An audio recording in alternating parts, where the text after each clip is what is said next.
are we teaching our children to use technology or is technology using our children? Ganda. Yung goal kasi is to raise children who fear technology.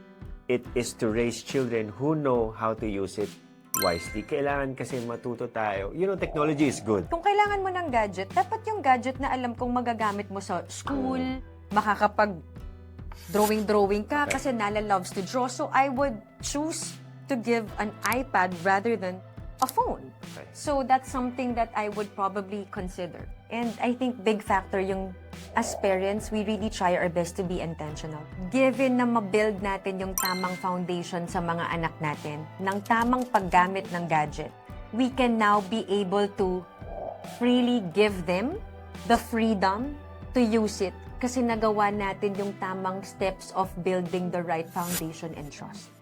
No perfect marriages, No filtered conversations, just real life real faith, and learning how to stay afloat.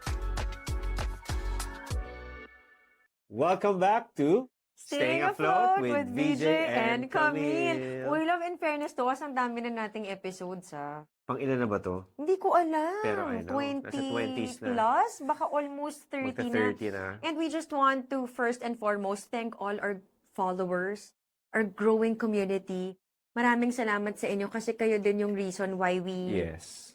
keep doing this. Kung bakit din kami na-motivate na mag-share, to come up with more episodes. Salamat din sa mga topics na sinasuggest ninyo.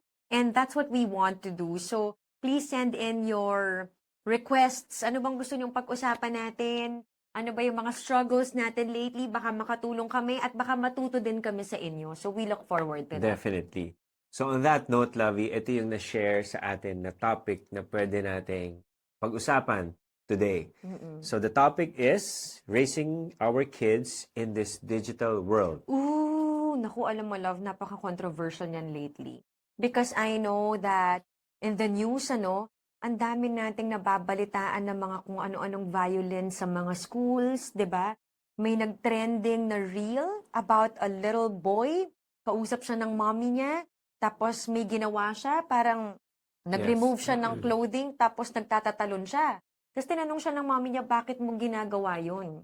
Sabi niya, kasi may nag-utos sa akin. Wow. Tapos sabi ng mommy niya, sino ang nag-utos sa'yo?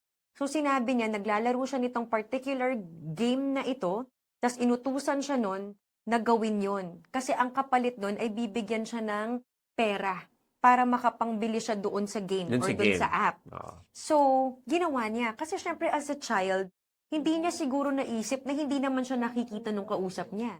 Regardless whether gawin niya yung pinapagawa sa kanya o hindi. So, ginawa niya.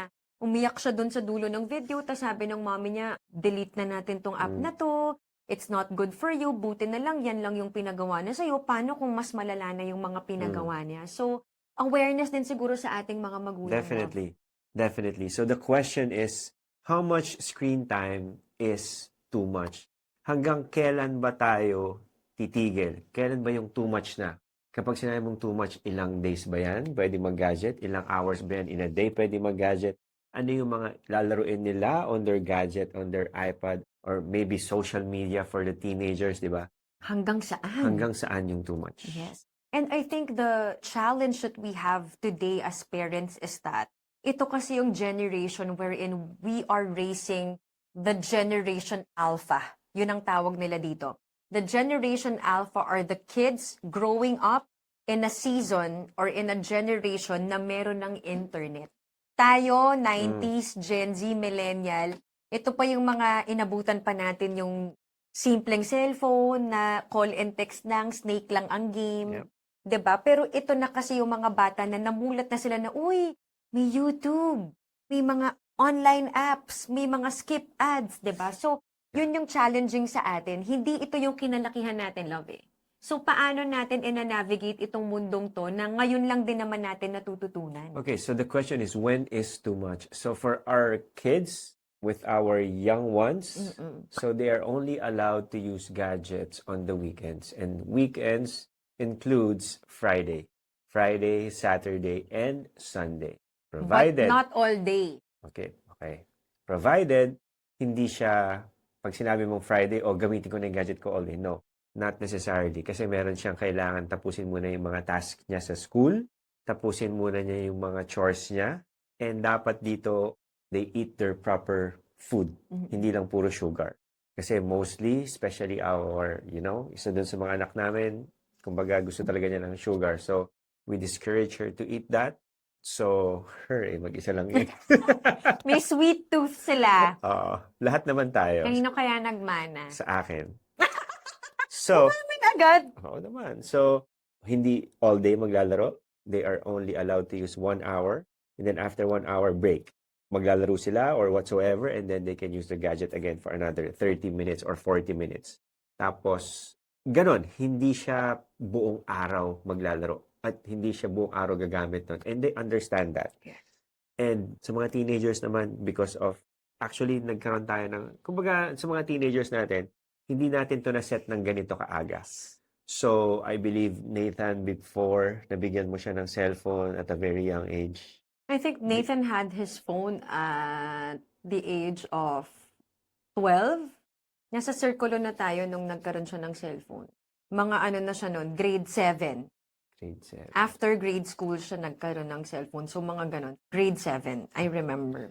Okay, grade 7. But sa natatandaan ko, VJ was very particular with yung playing games. Yeah. Even when it was the pandemic, he wasn't allowed to play video games from Monday to Friday. He was only allowed to play his PS5 weekends na hapon lang.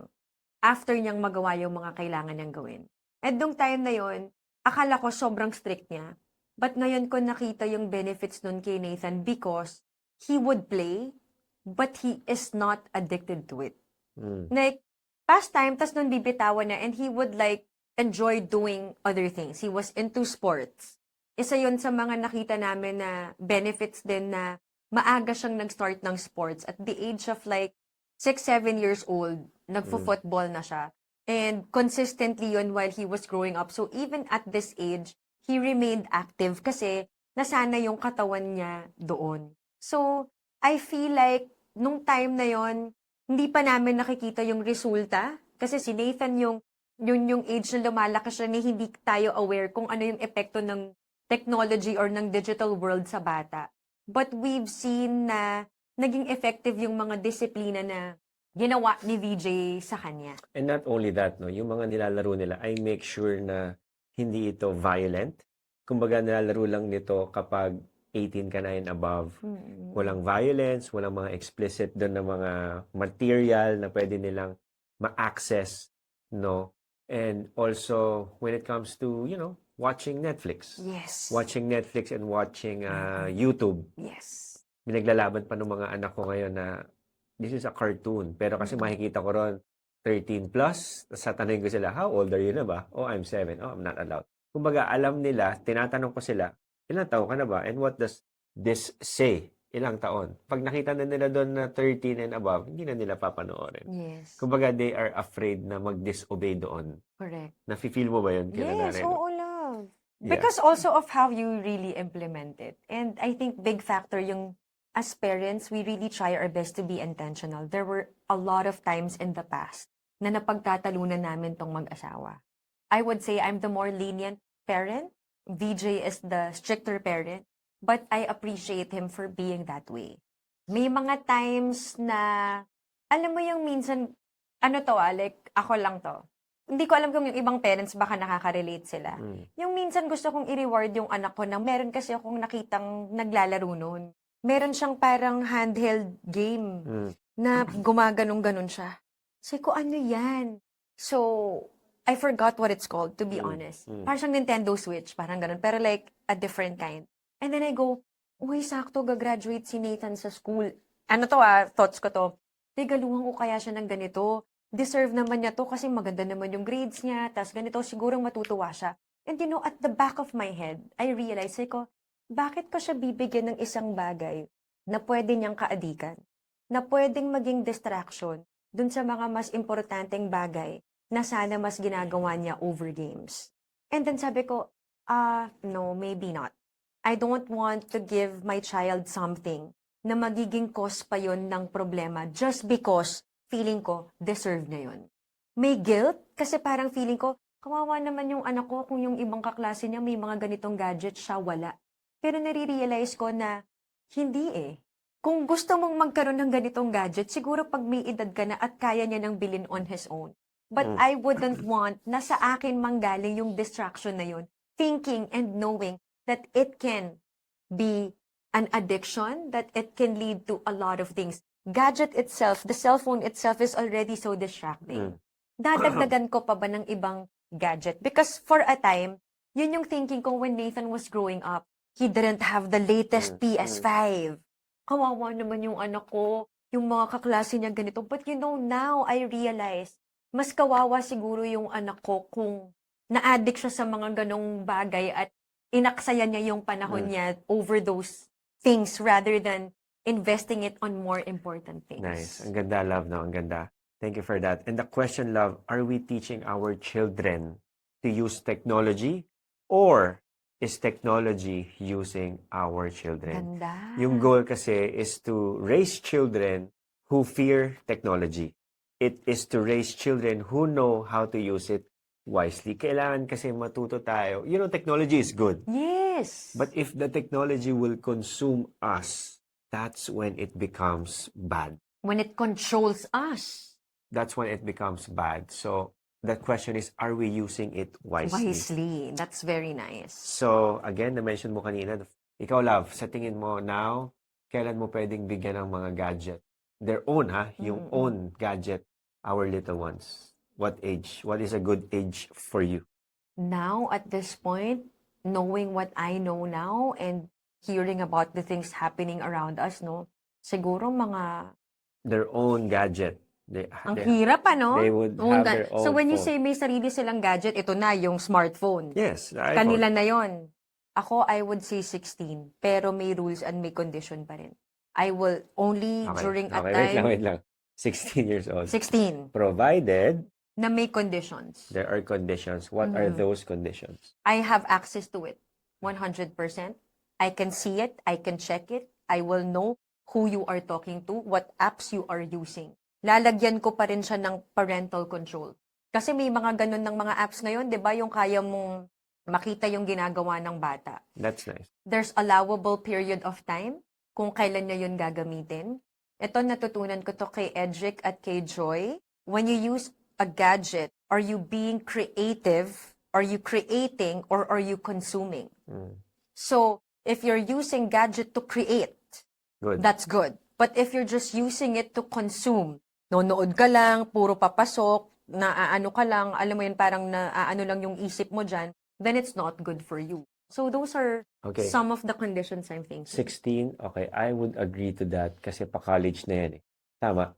Yes. They're about to oo. go to college. So I think they need to have their phone na kasi we need to communicate to them, we need to call them, provided that you still have parental control, you can get their gadget, check their gadget, Have meron- access to have it. access to it, and you can take it away from them Yes. if they don't follow. Yes. Okay, that's good.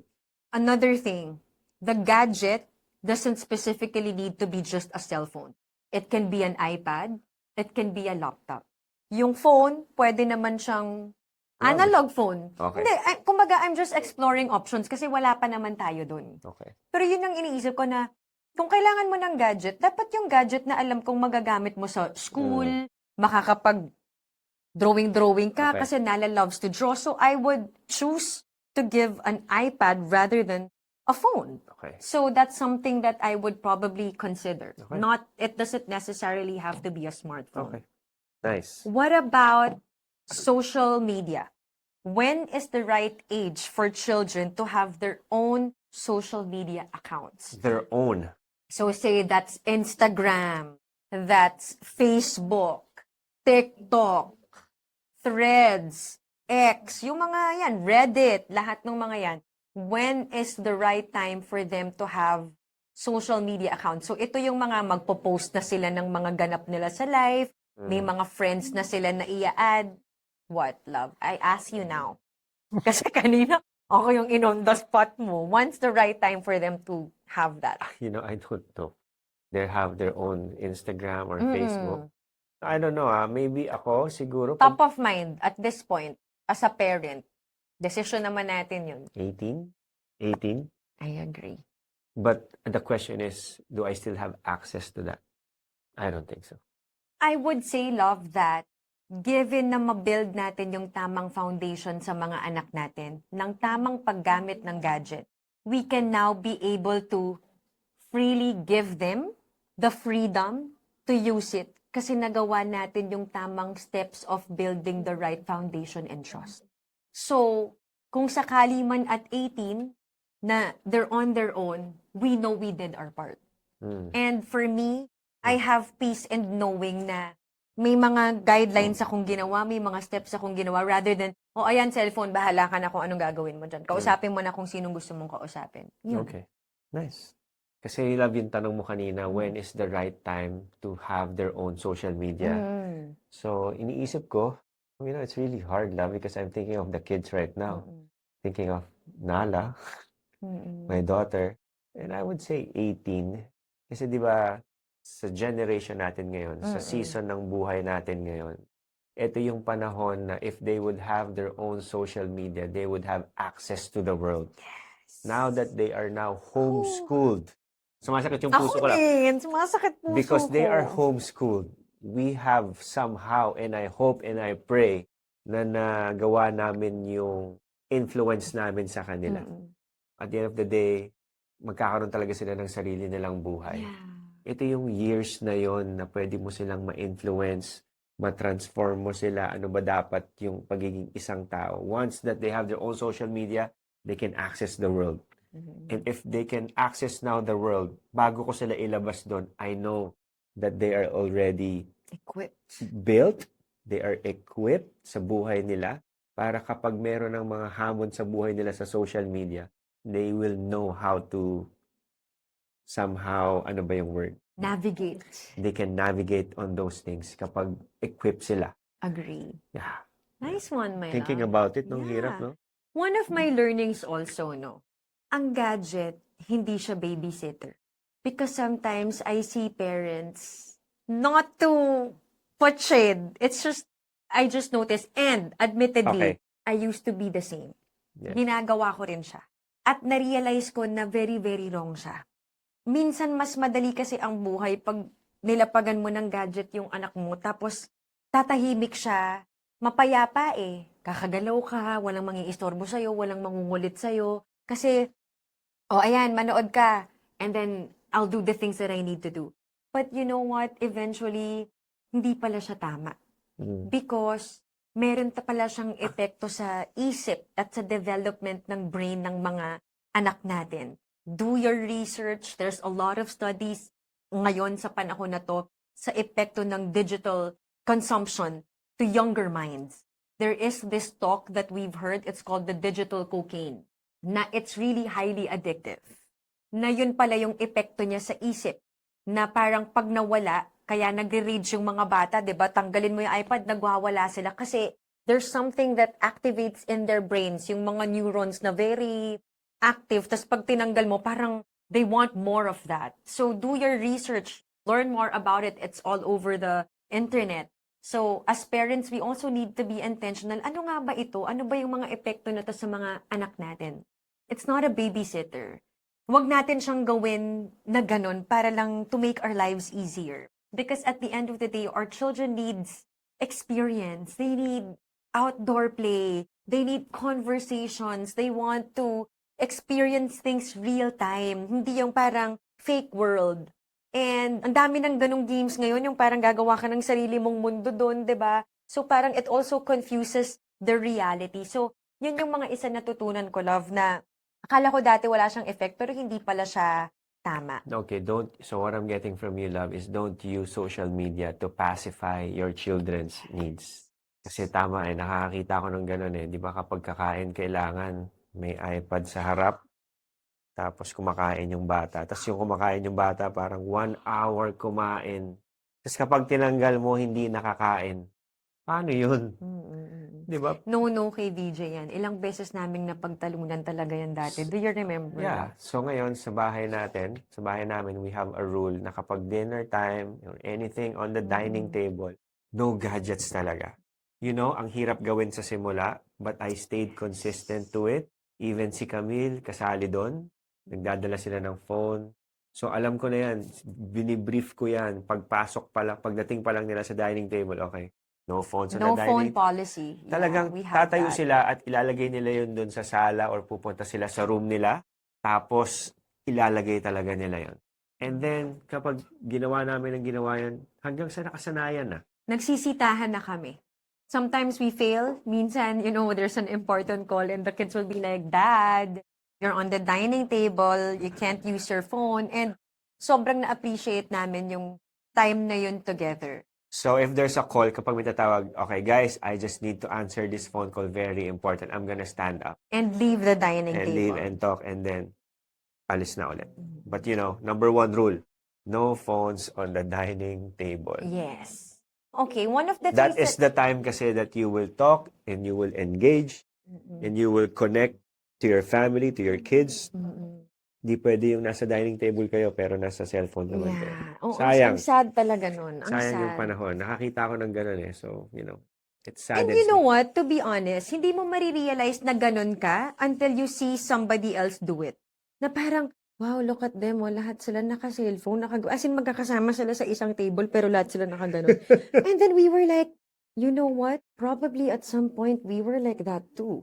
Ganyan din tayo, pero hindi natin yun napapansin kasi tayo yung gumagawa. So, meron kaming mga no phone policy. Minsan also when we're in the car. Pag nasa biyahe kami, we use that time to really talk. No cell phones. We listen to the same music. We sing along to the same music. We play games. Meron kaming favorite game sa kotse, yung ABC. Kunwari, ABC animal. So, isa-isa kami. O, A, ano ka? Ant, antelope. Ano pa ba? Basta paubusan. Minsan, restaurants, Countries. countries, Places. car brands. So, we make it engaging. So, the thing is, to all the parents, kapag tinanggal natin yung gadget sa kanila, kailangan nating bigyan ng kapalit na activity. Hindi pwedeng, okay, hindi ka magagadget. Anong gagawin ko? Balo ko. We also make an effort to replace it with something interesting. This is better than gadget. So, ang dami kong mga biniling kung ano-ano sa mga online stores. Meron silang sand painting, alam mo yun, love? Yeah. May sand painting, merong jewel, ganyan. For Nolan, meron siya dati yung parang may driller siya na may mga nuts and bolts, tapos i-drill-drill niyang ganyan. Kumbaga, be creative. And at this point, napakadami nating options na mga pwedeng kuting-tingin ng mga anak natin kesa mag-gadget sila. Another thing, engage them in sports. Sobrang daming activities. Music lessons, arts and crafts, sports. Let's have them do that. And para may ibang bagay silang nililook forward. Ano pa, love? Not only that, no, siguro yung number 2 point dito, love, is it's very nice kasi because social media is shaping your child's identity. Ano ba ibig sabihin nito? For example, let's say, nakita nila sa social media, uy, yung classmate ko may ganito. So, ang thinking ngayon niya, kailangan may ganito din ako. Whatever I see, I also need to get it. At syempre, yun yung nakakalungkot dun eh. Kasi hindi naman lahat kaya mo ring makuha kung anong nakukuha niya. And then you now compare yourselves to other. Ngayon, pag hindi mo nakuha yon, you become sad, you become depressed, or kumbaga parang, kasi you want to get that eh. Pero hindi mo nakukuha. So, yung identity mo napupunta doon sa kung ano yung nakikita mo sa social media. Sumasabay ka doon sa mga nakikita mo. And yet, hindi ka naman talaga makasabay. Yes. Another thing is sense of fashion. 'Di ba kung ano-ano na yung mga nakikitang ways of pananamit ng mga bagets ngayon? Si Nala is turning 9, so medyo papasok na siya sa preteen. So makikita na may mga crop top, may mga ganitong damit na parang gusto din niyang magkaroon ng ganun. So parang that's where I draw the line na parang anak, it's not something that is, probably appropriate for your age. Lately, natripan niya yung mga nails. Napansin mo ba, my love? Yung mga nails na gano'n, na dinidikit-dikit. Tapos, ginaganyan-ganyan niya sa mga gamit kasi ASMR daw. So, parang, medyo napaisip din ako na parang, i-allow ko ba to? Dapat ba siyang magsuot-suot ng mga ganito? So, ginawa niya, kinabit niya, inisip ko, just because hindi ko ba to preference, masama ba na ginagawa niya? Medyo napaisip din ako. And then I realized, baka ito yung trip niya. So, lalagyan ko na lang siya ng boundaries. Sige, gamitin mo yan ngayon. Pero kung aalis tayo, tanggalin mo siya. Or only the time, it's like, it's a toy. If you wanna play with those cute nails na parang may mga art, you can. But it's not something that you have to wear when you're outside. So, nilagyan ko lang siya ng limits sa interest niya dun sa mga nails na yun. Okay. Yan. So, yun. And another thing, love, siguro, this is very interesting. Sometimes our children, they also find their identity on what they see on social media. Nakikita nila, pwede pala eh. Ubra pala yung ganitong klaseng relationship eh. Hindi lang boy and girl. Pwede ring girl and girl or boy and boy. Cute naman. So, maybe that's also something that I can explore. Again, they have very young minds and they need guidance. And that's our job as parents, to explain to them who you are, who your identity is. Your identity is anchored in the Word. God made you and created you for a reason, for a purpose. You are unique, you are special, you are loved. And don't be confused with that. Because sometimes yung confusion na yun, nanggagaling na lang siya sa kung ano yung nakikita nating nangyayari din sa paligid natin or on social media. But as parents, we are to remind them who they really are. So, natakol na kasi natin yung tamang edad, natakol na rin natin yung tamang paggamit ng social media. So, siguro, ayan, to like wind this down, this topic, it's also very important that as parents, wag nating palitan yung intentional time with them ng paggamit ng gadgets. So, let's spend time with them. Let's watch movies together. Let's learn or find out about their interests. Yung mga ganong bagay. So, love, what are the practical tips that we can share with them as we're also learning about navigating the digital world?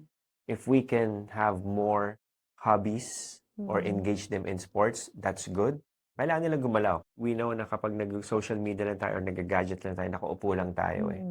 So, with my 2 little ones, they would wake up as early as I am, 6 a.m. And it's so funny because our youngest, Nolan, would really have that consistent time or day na gumigising talaga siya. 3 consecutive days that he would wake up and ask me to, Dad, let's work out together. So, meron kaming exercises for him. He would do push-ups 12 times 3, sit-ups 12 times 3, squats 12 times 3. Tapos nakita ko talaga sobrang motivated niya at sobrang gustong-gusto niya yung ginagawa niya because nakikita daw niya yon sa amin. So, you really have to model. So, i-model natin yung we need to keep moving. We need to exercise more. And siguro yung paggamit ng social media, it should be, when we use social media, keep devices in shared family spaces.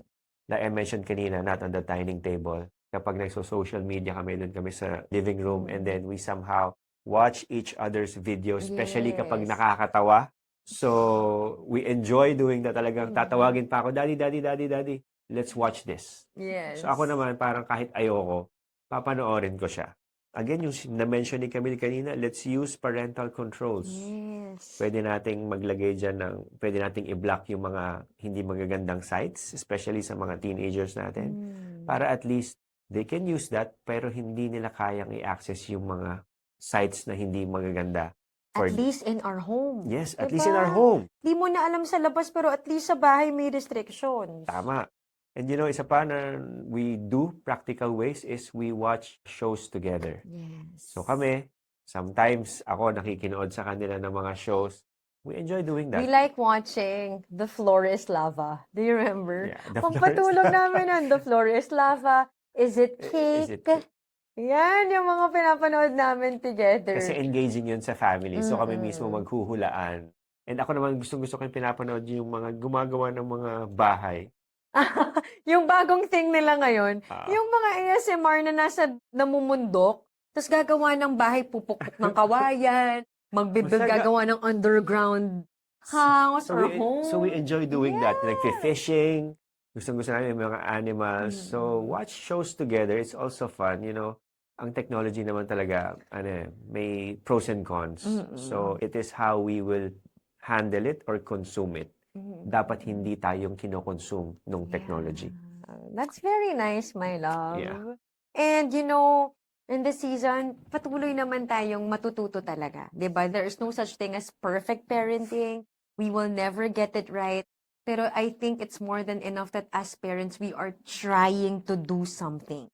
Rather than hinahayaan na lang natin kasi feeling natin wala na tayong magawa. Huwag din tayong matakot na sumama yung loob ng yung mga anak natin kung may mga tinatanggal man tayo. Paliwanag nating mabuti na we do this because we love them and we want to protect them, not because we want them to suffer or we want to punish them.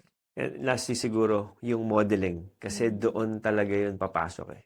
Kapag nakita niya tayo palaging nasa phones when we are on the dining table, every time kung saan tayo pumupunta palagi nating hawak, they would also copy it eh. Kahit unintentionally, kasi yun yung nakikita nila sa atin, they would also do that. Yes. So remember yung pagmamodel natin in using our gadgets. And syempre, turuan natin sila na, yung mga likes, yung mga followers na yan, kailangan yung views mo mataas. Huwag ka mag-depend doon. Kasi kapag hindi mo yon na-reach or hindi mo yon nakuha, ikaw yung naapektuhan eh. Yes. Oh, hindi, konti lang yung likes ko, you somehow get depressed, nalulungkot ka kasi eto lang. Tapos parang feeling mo, you have to do more. You have to perform more to get more likes. Tama. So, huwag kang magdepende dun sa mga views and the likes ng mga social media because at the end of the day, you don't need to please them. You don't need to please them. That's right. So, that's it, guys, for this very timely topic na pinagdadaanan ng most parents lately. And we hope na medyo nakatulong Yeah. yung aming mga tips and advices. So, That's it. that's it, guys. We'll see you on the next episode of Staying Afloat with VJ and Camille. Marriage, parenting, and life don't come with a manual. But conversations like these make the journey a little lighter. Thanks for joining us. Until next time, Keep staying afloat.